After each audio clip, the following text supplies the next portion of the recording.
how much? Okay, so ang tinatanong niya is itong ating mini walkie-talkie na nabili natin from Baofeng, no?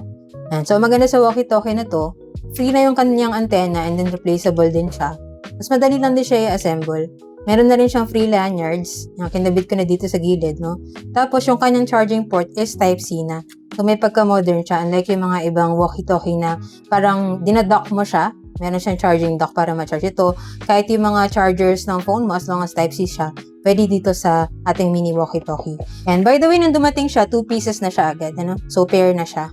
And then, maganda dito, meron na rin siyang kasamang 2 cables and isang charging adapter na meron siyang 2 port. So, pwede mo sila sabay na i-charge kung i-charge mo sila.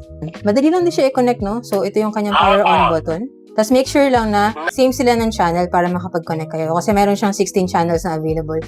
Ayan. So, for example, ito nasa channel 10. Dapat itong isa nasa channel 10 din.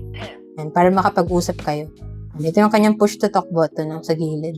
Ayan. Meron din siya lagay ng earphones and headset. And meron na rin siyang free clip, no, dito. Pwede mo siya i-clip sa pantalon mo or sa bulsa ng damit mo. Hindi ko pa lang siya nalalagay. And so, to answer the question, no, nag-iiba-iba kasi yung kanyang price. Depende kung merong sale or wala. Pero nung nabili ko siya, around 800 pesos. Yan. Kung interested din po kayo sa ganitong mini walkie-talkie, check nyo na lang dyan sa Yellow Basket. Diyan ko nabilin sa akin para same quality and legit store din yung mapagbilan nyo.